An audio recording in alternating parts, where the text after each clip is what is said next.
guys, today I'm going to be doing something I've been super curious about. I'll be comparing between my iPhone 12 and then the Sony ZV-E10 to know if there's any difference in quality.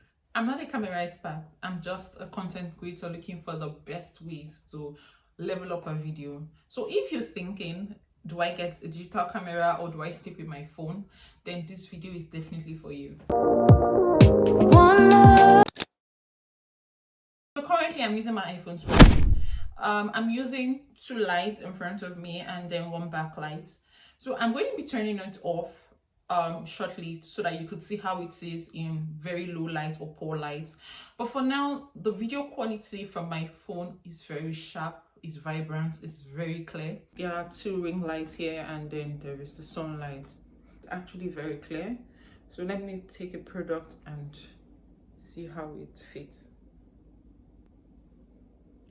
It may not give that cinematic look, the background and all, but it works. It works with your phone. It's very easy for you to pick up your phone and then start recording. So this is great. It works fine. It works very fine.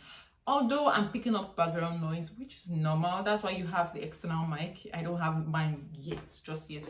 I ordered and it's still coming. So, but it's pretty normal for you to pick up the background noise. So right now I'm just going to turn off my lights, the two and then the one at the back, so that you can see how it performs in very low light. So now I've turned off everything. Everything is off. The only thing that is on is the room lights. That's just it.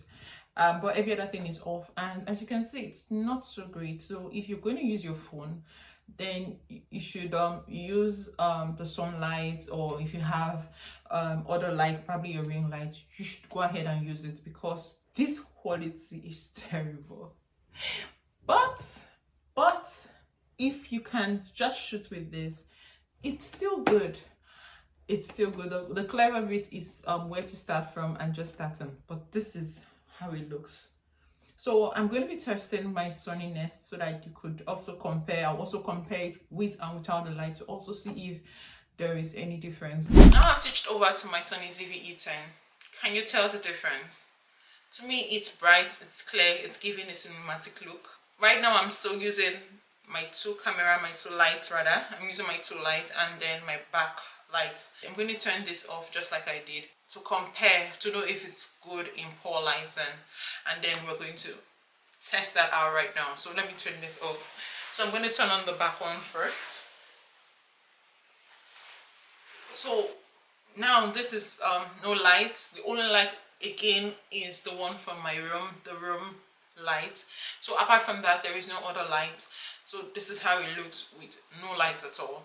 How does it look? Is there a difference? Is this better than the iPhone, or is the iPhone better than this? Please let me know. I'm testing out my Sony camera just like I did with my iPhone, and I'm using a product to show you how focused it is. Why I chose this camera is because it comes with a 16 to 50 mm kit lens, and then you can swap it up for a third-party lens and you achieve different creative looks. Another reason I went for this camera is with real-time eye autofocus. This camera makes sure you stay sharp and in focus, whether you're sitting or you're moving around. Instead of having so many batteries, I can easily charge while using it. And that's exactly what I'm doing now. I'm charging it currently and I'm using it, because sometimes I tend to forget to charge my devices.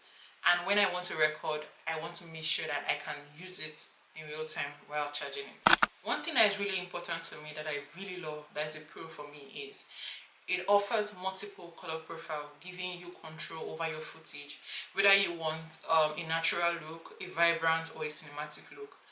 This is the camera that does it all for you. For the audio, the built-in microphone is great, but if you want that pro level sound, then the audio jack makes it easy for you to connect with external mic, which gives you that clear, crystal clear audio. But one thing that's not in this camera is the viewfinder. So once you're out and you want to take pictures, there is no audio finder. That audio finder is that thing you look through while taking picture. That's the best way I can explain it. So there is no audio finder. That's what's missing in this camera. But you can flip at least in the sun, there's a setting where you can change based on environment, and then you can increase the brightness for you to take pictures outside, which solves that problem anyway. Overall, the Sony ZV-E10 is great for me as someone who is a content creator, likes vlogging, and loves photography, good photographs. So it's perfect for me. But let me know if this video was helpful, if you could see a clear comparison between the iPhone 12 and the Sony ZV-E10. Please let me know whether it was useful to you and whether it answered some of the questions that you've been asking. Please do subscribe and give this video a thumbs up, and I'll catch you up in my next video. Bye!